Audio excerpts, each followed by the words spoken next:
Bismillahirrahmanirrahim. Assalamualaikum warahmatullahi wabarakatuh.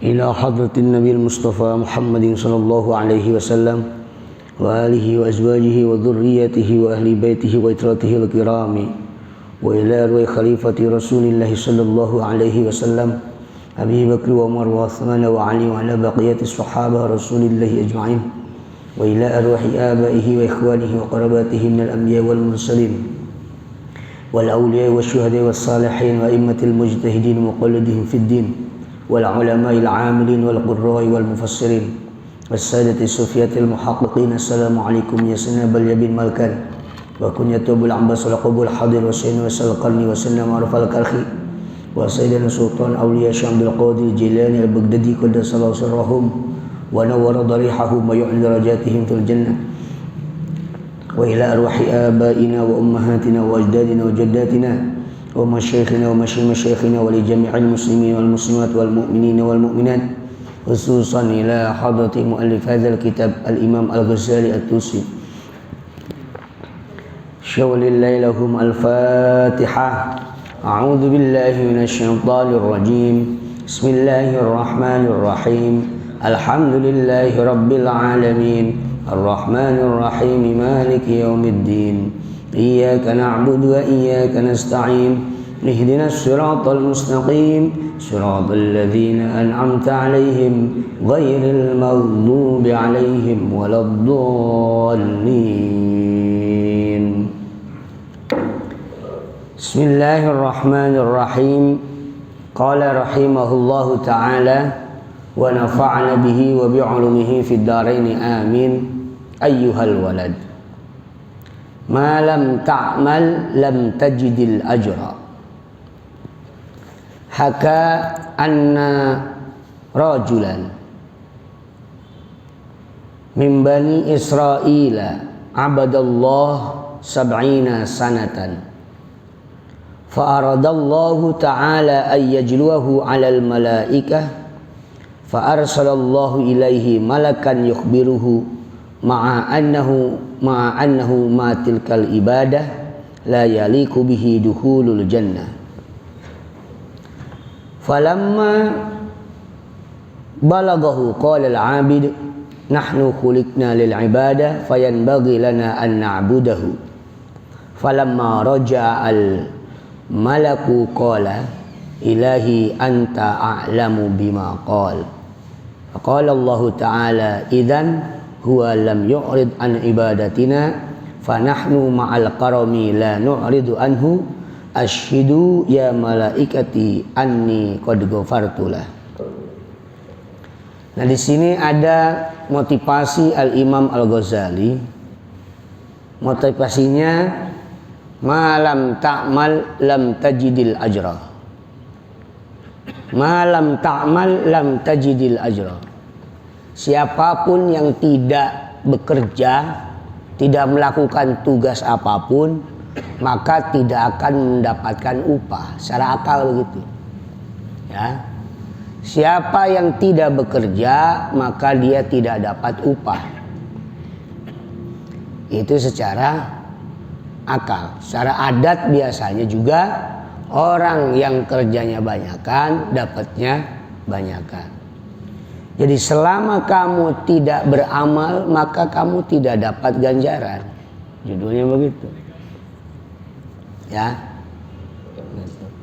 Selama kamu tidak bekerja sebulan setiap pagi 8 jam, maka kamu tidak dapat ganjaran 1 bulan sekali, yaitu gaji. Ya, gaji. Maka di sini sebenarnya Islam mendorong kita untuk memiliki etos kerja keduniaan. Jadi bukan hanya kita ibadah, ya, bukan hanya kita ibadah, tapi nyari duit yang banyak pun itu ibadah. Ya, tadi saya sempat ngobrol-ngobrol sama teman-teman pemuda, itu. Dalam arti ketika ada 2 hal yang terlihat bertentangan. Misalnya pada bulan puasa mengharuskan ia bekerja setelah Isya sampai full mau sahur. Setelah itu capek dia. Sehingga jarang sekali dia melaksanakan sholat tarawih, sehingga dia mengeluh. Nah, dia bekerja itu agar anak istrinya pun ikut bahagia dengan kualitas amal dia. Ya, muatan lokalnya juga ikut ke bawah. Lalu dia bicara sama saya, Gus, dia bilang, ini saya jarang tarawih, kayaknya saya mikirnya kerja terus, nyari duit terus, nggak ada habisnya, kata dia. Ya saya bilang, habisnya itu kalau kamu mati beres. Ya, maksud dia ini gimana? Kata saya, sudahlah, kalau toh memang kamu nggak bisa tarawih, nggak usah tarawih. Ya, sesempatnya aja tarawihnya. Kenapa? Udah kerja aja, Bismillahirrahmanirrahim, kerja. Karena kerja juga itu ibadah. Karena kerja nyari duit untuk anak istri, untuk membahagiakan mereka, itu hukumnya wajib. Sedangkan tarawih itu hukumnya sunnah. Maka jangan sampai kamu perkara sunnah mengalahkan perkara wajib, judulnya. Tapi kalau ada waktu kesempatan untuk tarawih, tarawih lah. Kira-kira begitu. Ya. Begitu juga urusan hal-hal akhirat, ibadah. Secara logika, siapa yang ibadahnya banyakan, sholatnya banyakan, puasanya banyakan, dapat ganjarannya banyakan. Kalau dia tidak amal, ya tidak dapat ganjaran, nggak kecatat. Ya. Tapi di sini ada seorang laki-laki dari Bani Israel, ya, Bani Israel, yang ibadah 70 tahun, lalu Allah ngutus malaikat memberi kabar bahwa ibadahnya itu nggak pantas masuk surga. Lalu jawabannya, saya ini diciptakan untuk ibadah. Fayan bagilana an na'budah, maka sudah sepantasnya saya ibadah. Ini bukan urusan surga dan neraka, saya ibadah. Ya. Tapi di sini judulnya saya diperintahkan untuk ibadah. Adapun upah ganjarannya terserah dari Gusti Allah Subhanahu wa ta'ala. Tapi yang namanya saya melaksanakan sesuatu amal, pasti hukum sebab akibatnya itu ada ganjarannya. Maka dari itu Allah mengutus malaikat ke orang itu, lalu dia laporan kepada Allah malaikat itu, lalu Allah berkata, sekarang dia saja tidak hitung-hitungan ibadah kepadaku, maka aku dengan sifat karomku, ya, tidak berpaling sedikit pun darinya. Dia tidak berpaling dariku, aku tidak berpaling darinya. Maka dari itu saksikan wahai malaikat, aku telah mengampuninya. Ya, gitu. Jadi bekerja pun bukan hanya semata-mata ganjaran. Ya sudahlah, ibadah karena Allah, ganjaran mah ngikutin. Maka dari itu Rasul Shallallahu Alaihi Wasallam bersabda, hasibu anfusakum qabla an tuhasabu. Evaluasi dirimu sebelum kamu dievaluasi. Wazinu a'malakum, timbang amal kalian sebelum kalian itu ditimbang. Qabla an tuzanu. Nah, ini simpel kata-kata ini. Ya. Kita bisa menimbang-nimbang diri kita. Loh, kenapa kayaknya bangsa kita ini ruwet amat ya? Tadi saya bilang ngobrol sama pemuda. Ya kan? Ruwet amat ini ya. Ayo kita timbang-timbang. Mulainya dari mana? Dari diri kita sendiri, tadi saya bilang. Ada orang semangat, ukhuwah Islamiyahnya semangat. Wah, ini kita harus begini. Ada yang bilang ini pemimpin dolim. Saya bilang, kalau dolim kita mau apakan? Begitu. Toh pemimpin itu muncul dari rakyat. Kalau kata yang Sutejo itu ya, gitu. Jadi pemimpinnya semrawut, ya apa namanya, rakyatnya juga juwet, bahasanya begitu. Nah, jadi pemimpin itu muncul dari mayoritas rakyat. Toh kenapa kemarin juga saya jelaskan, kelihatan kita ini makmur, nanam apa aja jadi, tapi kok mau pengen beras itu kudu beli ke Vietnam, kan aneh gitu. Ini ada apa judulnya? Maka kita evaluasi diri kita, ya, evaluasi diri kita. Sebabnya itu karena kita evaluasi diri, sebabnya karena mayoritas umat kita, bangsa kita jauh kepada ahli ilmu. Jauh kepada ahli ilmu lintas bidang, saya bilang. Dan juga jauh kepada ahli fikih, ahli agama. Maka orang yang jauh dari ahli ilmu dan ahli agama itu dikasih 3 cobaan. Yang pertama tidak barokah dalam usahanya.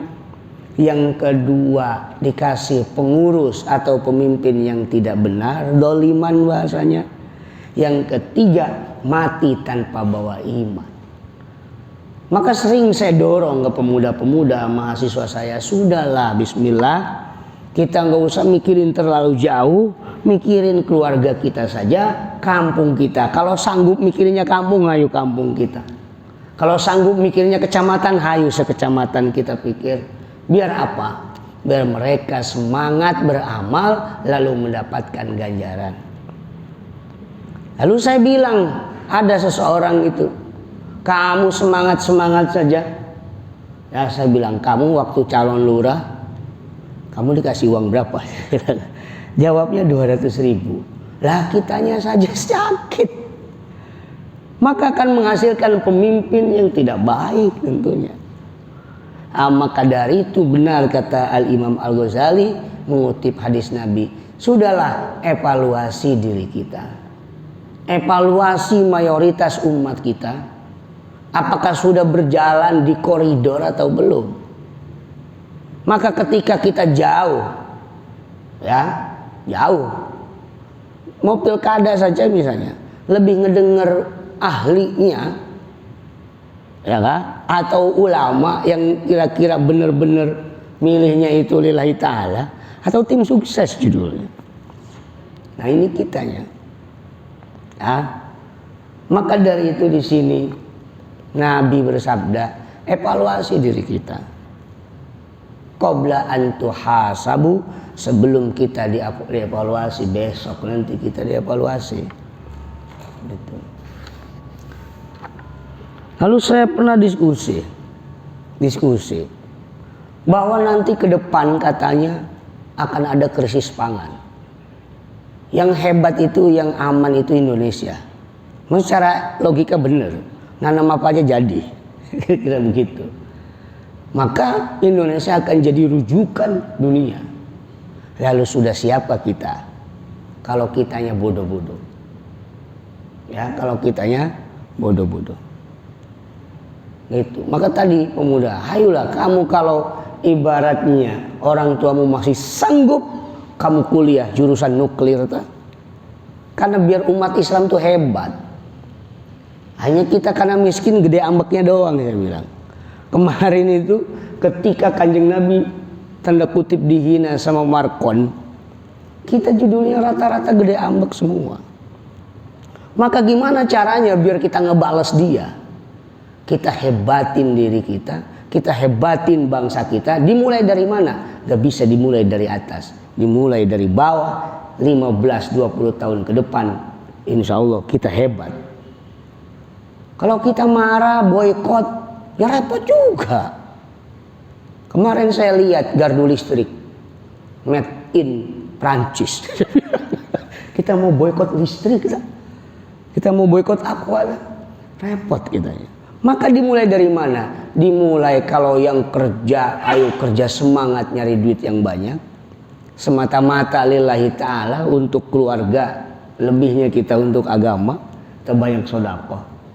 Ya kalau yang kerja jadi manajer, ayo bismillah. Kalau yang mahasiswa, ayo temukan hal-hal yang baru.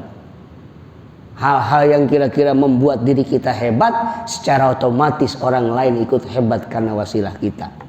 Maka kalau mayoritas umat sudah dekat kepada ahli ilmu lintas bidang sehingga menghasilkan ahli-ahli yang hebat, juga dekat sama kiai ibaratnya, dengan hati nuraninya yang tertata spiritualnya, maka pasti akan barokah. 2, dikasih pemimpin yang baik. 3, kita mati membawa iman.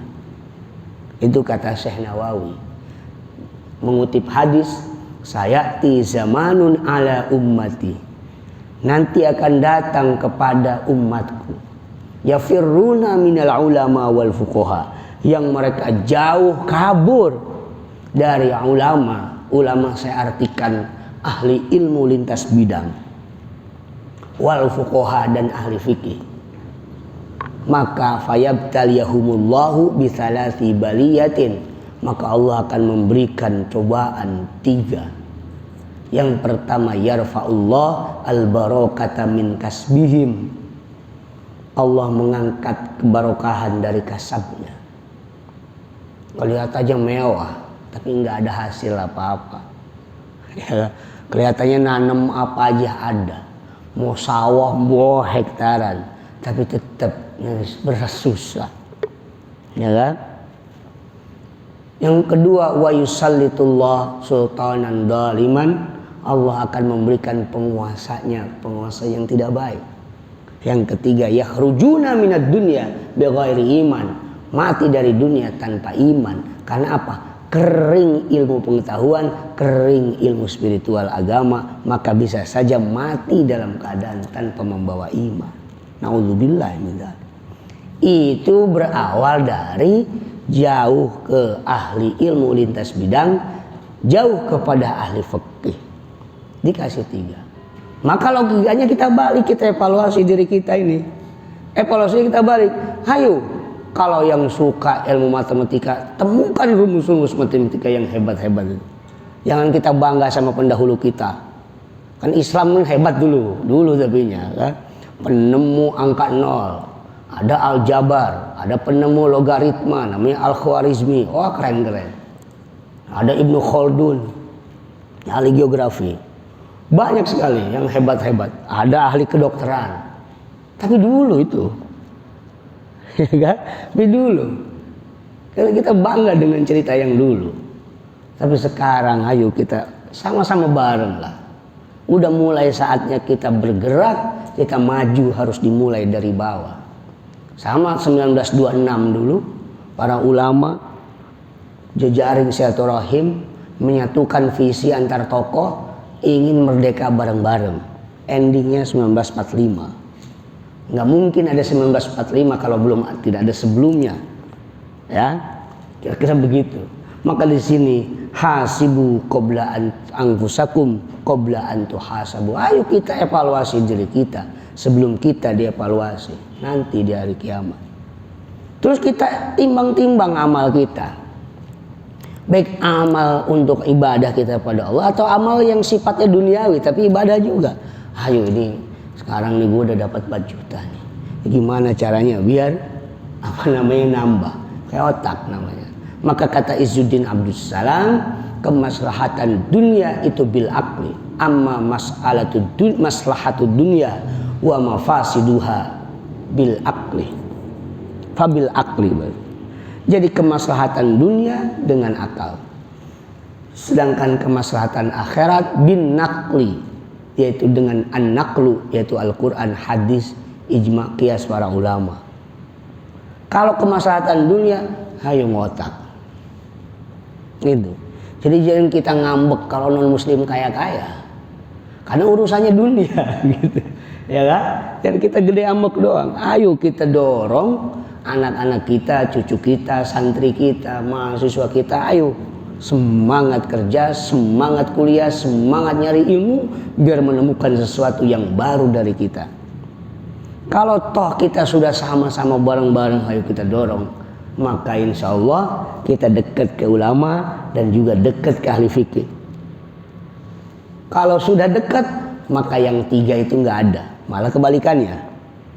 Yang 3 itu kebalikannya, berarti kita insya Allah barokah, ya kan? 2, dikasih pemimpin yang baik, karena kitanya baik. Di sini mau tanya-tanya, dia pemimpin ahli apa nih? Dia track recordnya bagaimana nih? Kan kita nggak lihat itu. Kita kan lihat siapa yang memberi banyak. Jodohnya buat 5 tahun. Ya. Terus juga dekat kepada ahli ilmu yang spiritual, maka di sini akan menghasilkan kebarokahan dalam usaha. 2, dikasih pemimpin yang baik. 3, kita mati semoga husnul khatimah. Gitu. Ya. Jadi jangan jauh-jauh kita berpikir.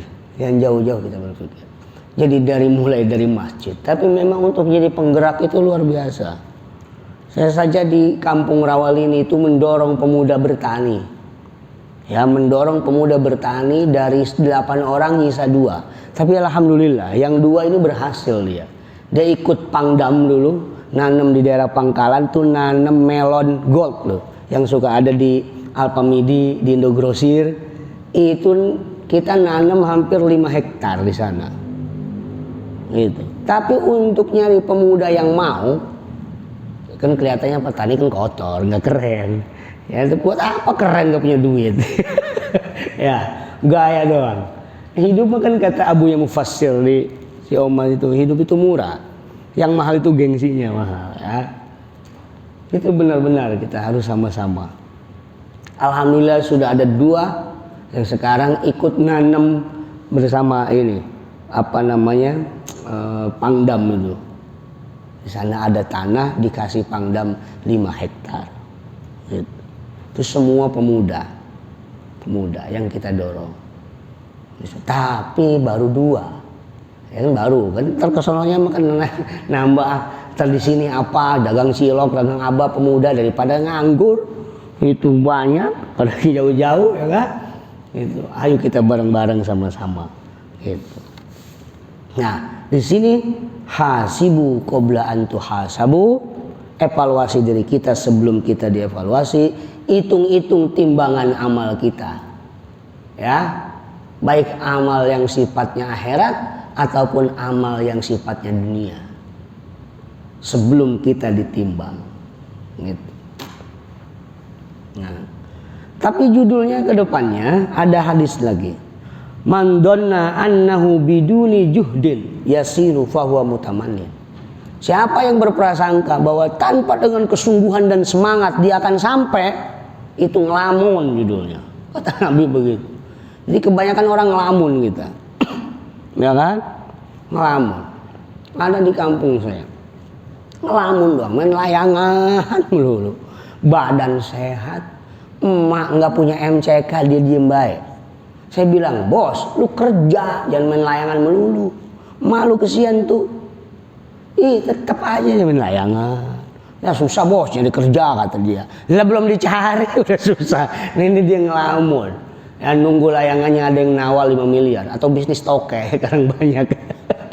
Bisnis toke 2 miliar, 3 miliar. Kagak jelas. Ya kan?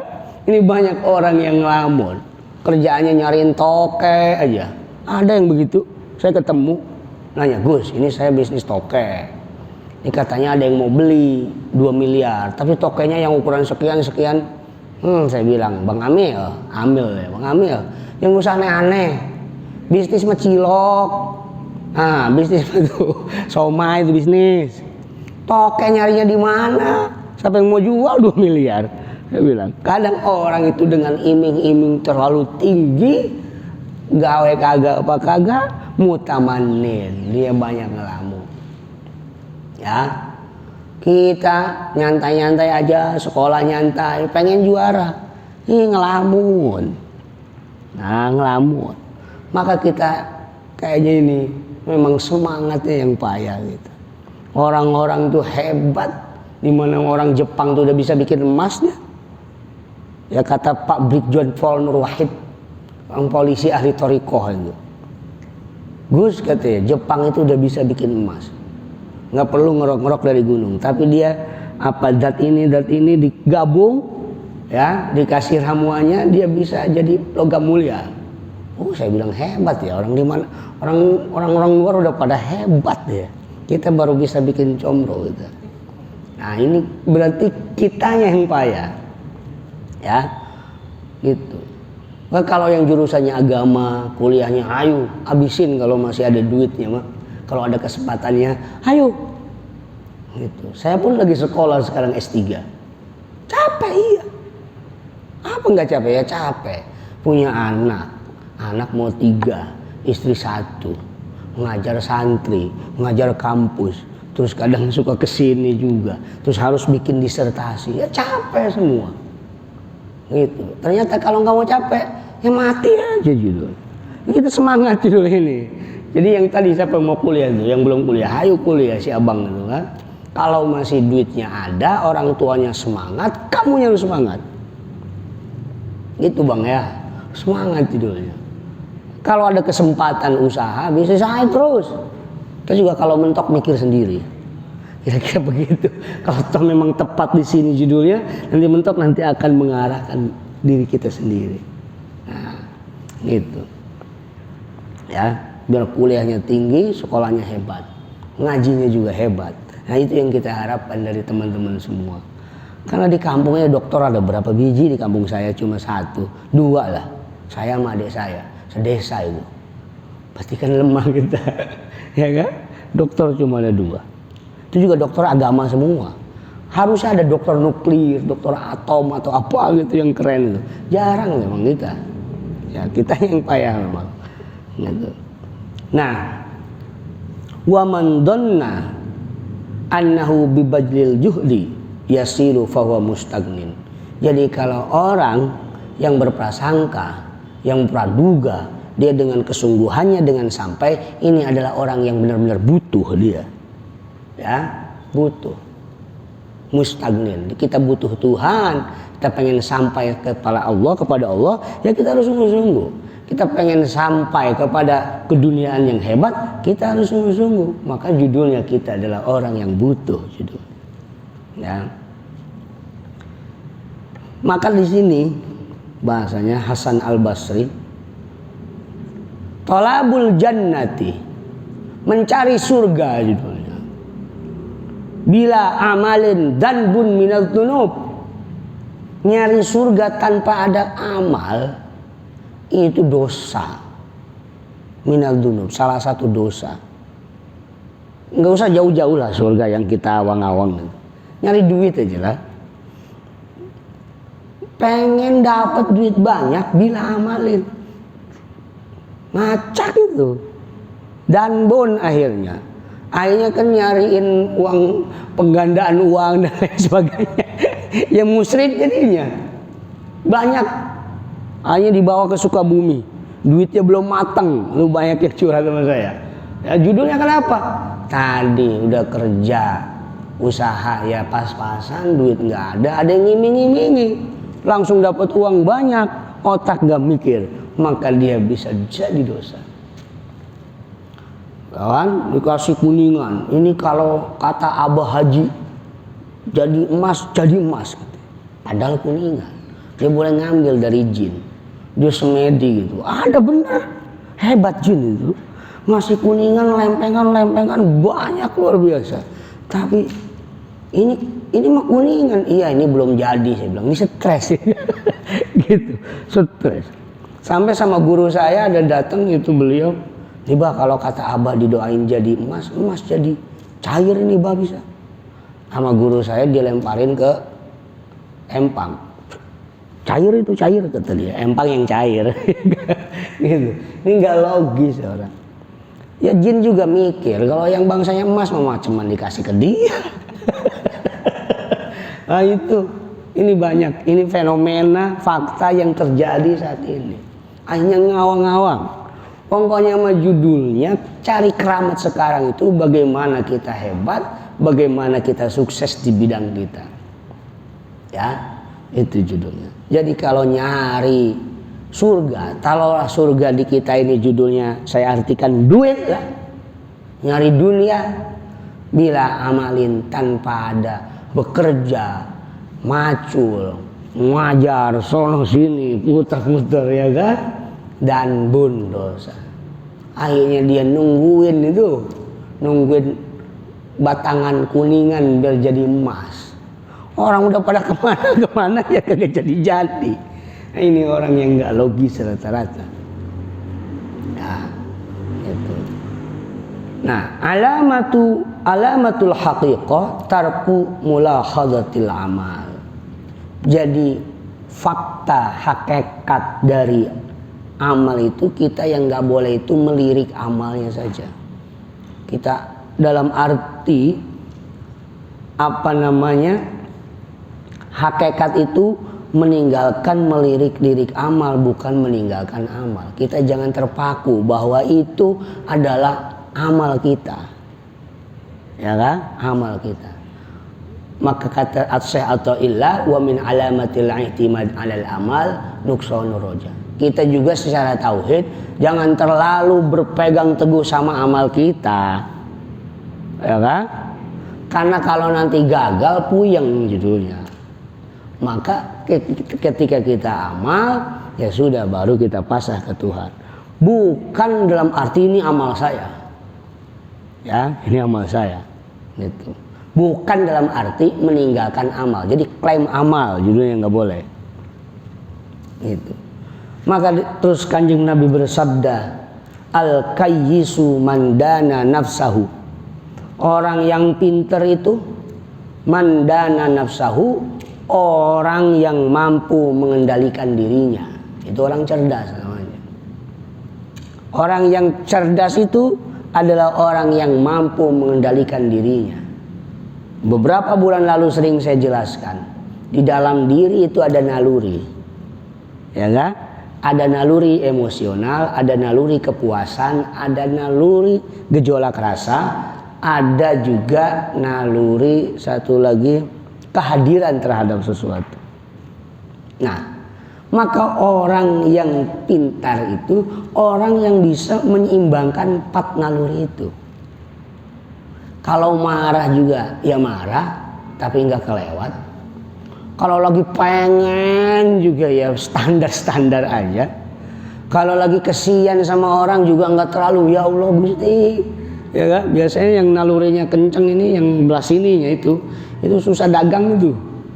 Habis kesian melulu. Ya kan? Ada naluri gejolak rasa, itu cinta. Biasanya anak muda ini, ya kan?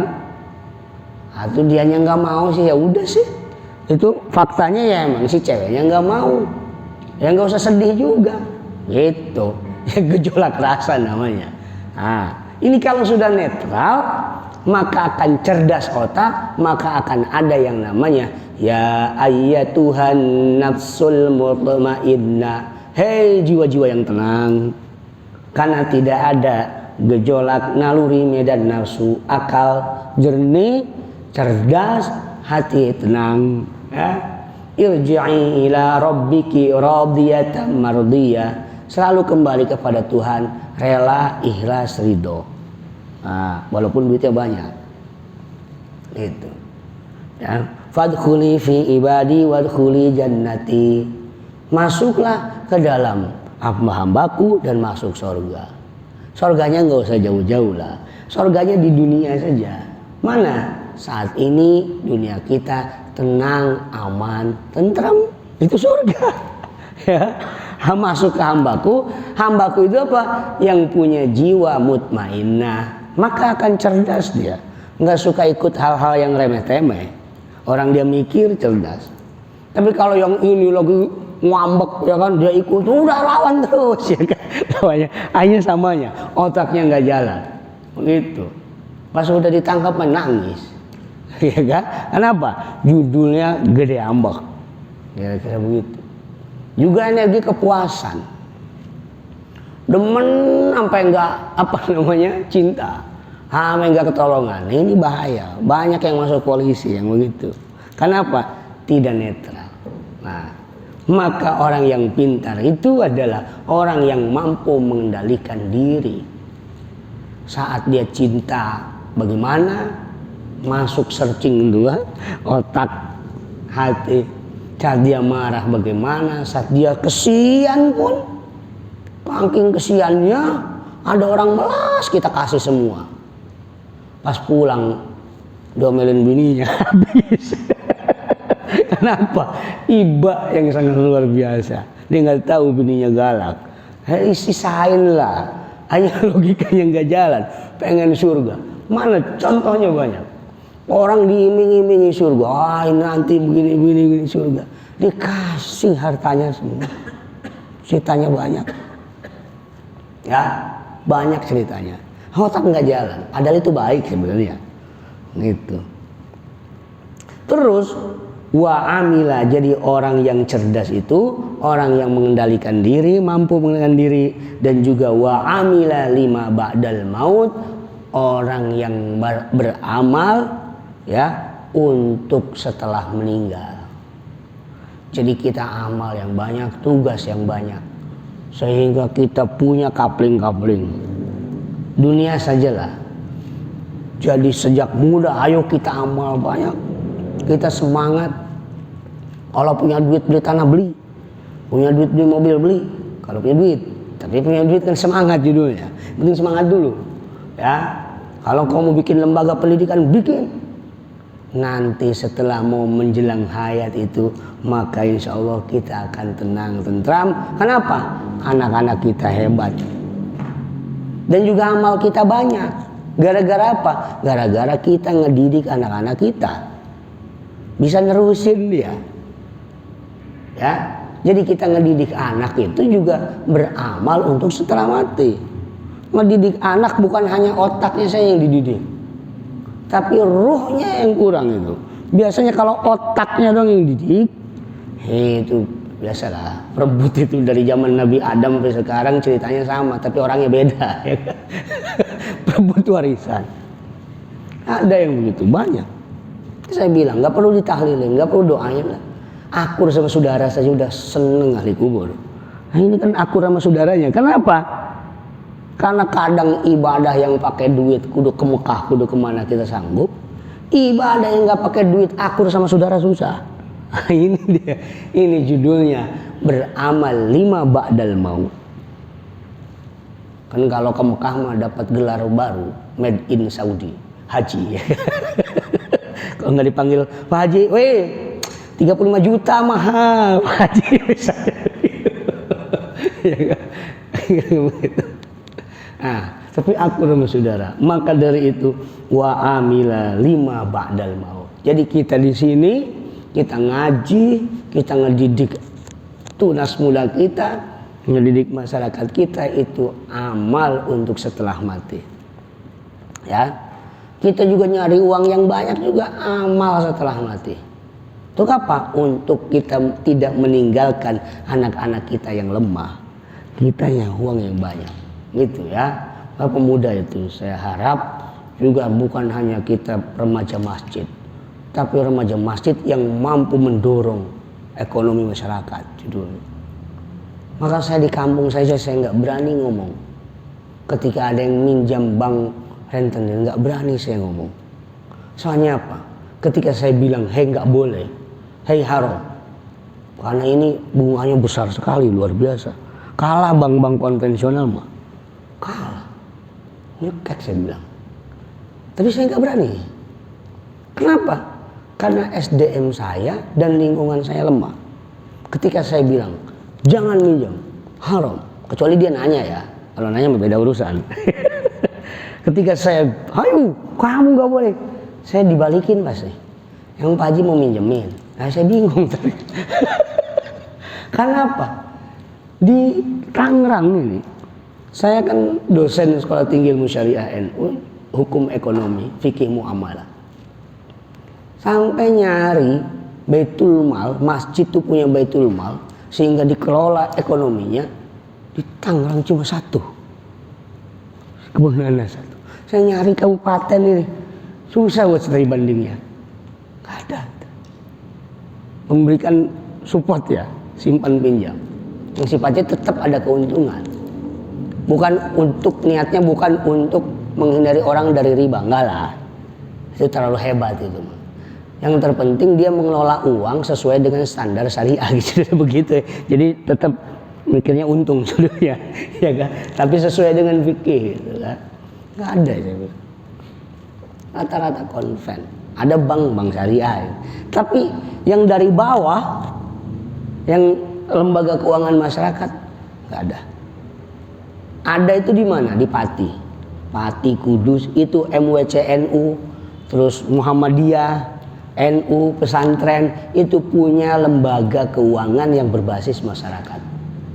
Itu sudah dimulai di daerah sana. Tapi Tangerang saya belum nemu. Itu. Ya. mudah-mudahan ini nih, jadi ahli ekonominya, terus juga ada donaturnya gitu. Karena ahli ekonomi kan bisanya ngitung duit, hitung-hitung doang, bukan duit dia tapi gitu. Saya di kampung saya tidak berani ngomong ya, saya tidak berani kecuali memang dia tanya sama saya gitu. Kalau itu namanya fatwa. Fatwa itu boleh dikeluarkan setelah ada yang minta fatwa. Maka kalau ada orang lagi diam difatwain, itu melanggar kode etik ya, itu fatwa. Jadi fatwa itu ada yang namanya mustafti, orang yang minta fatwa, ada mufti, yaitu kiai ya.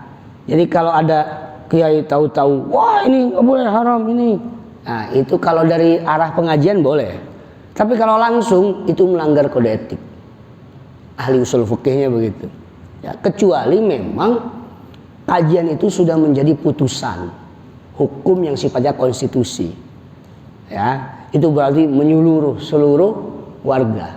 Nah ini kajiannya kajian fikih usul fikih ini. Itu.